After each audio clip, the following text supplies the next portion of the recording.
కోటప్పకొండలో రేపు జరగబోయే గిరి ప్రదక్షిణ ఏర్పాట్లు గురించి నరసరావుపేట మున్సిపల్ గెస్ట్ హౌస్లో అధికారులతోటి ఎమ్మెల్యే చదలవాడ అరవింద్ బాబు ప్రెస్ మీట్ ఏర్పాటు చేశారు.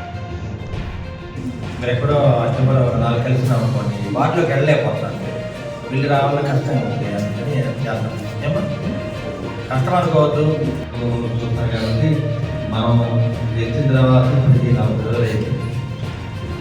ఇక్కడికి పరిగెత్తున్నాం. ఇంకో 4-5 ఏళ్ళు కష్టపడితే కనుక మనం తప్పనిసరిగా బాగు చేసుకోవచ్చు.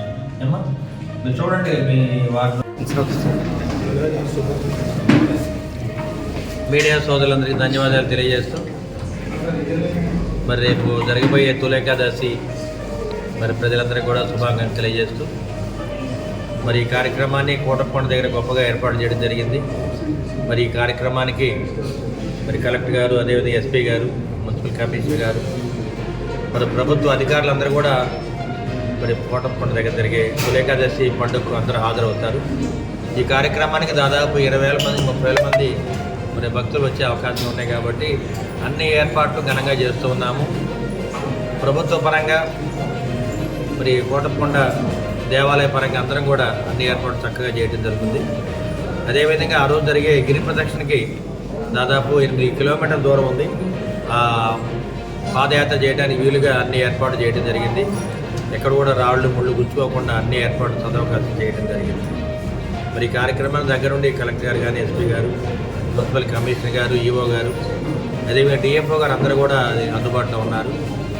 మరి ఆర్టీసీ బస్సులు కూడా అందుబాటులో ఉన్నారు. అన్ని ఏర్పాట్లు చక్కగా చేయడం జరుగుతుంది. ఎక్కడ కూడా ట్రాఫిక్ జామ్ లేకుండా వన్ వే పెట్టి ఈ కార్యక్రమాన్ని చక్కగా ఏర్పాటు చేయడం జరుగుతుంది. అదేవిధంగా ఇప్పుడు వర్షాకాలం కాబట్టి మనకి డయేరియా ఒకటి, మలేరియా వ్యాధులు, డెంగ్యూ జ్వరాలు ఇవన్నీ కూడా ఎక్కువగా వచ్చే అవకాశం ఉన్నాయి కాబట్టి మరి చుట్టుపక్కల జిల్లాలో దాదాపు 6 జిల్లాల్లో ఈ వ్యాధులన్నీ ప్రబలున్నాయి. మన నరసరావుపేట అసెంబ్లీ సెగ్మెంట్కి ఇవి రాకుండా ముందుగా నివారణ చేద్దామని వాళ్ళ కార్యక్రమాన్ని పెట్టడం జరిగింది. కార్యక్రమానికి మున్సిపల్ అధికారులు, సచివాలయ సిబ్బంది, మీడియా సోదరులు అందరూ కూడా హాజరయ్యారు. రేపు రాబోయే కాలంలో మరి అంటువ్యాధులు ప్రబలకుండా ఏర్పాటు చేయడానికి, అరికట్టడానికి మేమందరం కూడా సలహాలు, సూచనలు ఇవ్వడం జరిగింది. ఈ భాగంలో కమిషనర్ గారు, డిఈ గారు, ఎంఈ గారు కానీ, ఆర్డబ్ల్యూఎస్ అధికారులు, అదేవిధంగా మలేరియా అధికారులు అందరూ కూడా హాజరవ్వడం జరిగింది. కాబట్టి ఈ పట్టణాన్ని మరి పరిశుభ్రత ఒకటి, మంచినీటి సదుపాయం చక్కగా ఉండాలి, అదేవిధంగా రోడ్లు కూడా శుభ్రంగా ఉండాలి కార్యక్రమాన్ని చేపట్టి రేపు రాబోయే కాలంలో మరి నరసరావుపేట పట్టణంలో ఆగస్టు మొదటి వారంలో మరి మాస్ డ్రైవ్ పెడదాం అనుకుంటున్నాము. శానిటైజేషన్ మీద మాస్ డ్రైవ్ పెట్టి దాదాపు ఒకేసారి 500 మంది సిబ్బంది కలిసి ప్రతి సచివాలయం దగ్గర వార్డులన్నింటి కూడా శుభ్రం చేయడానికి మేము ముందుకెళ్తున్నాము.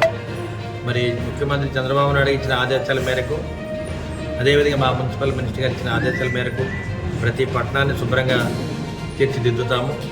దానికి కావాల్సిన నిధులు కూడా ప్రభుత్వం ఏర్పాటు చేస్తుంది. కాబట్టి ఈ కార్యక్రమానికి అందరూ కూడా సహకరించమని మీడియా ముఖ్యంగా తెలియజేస్తున్నాం.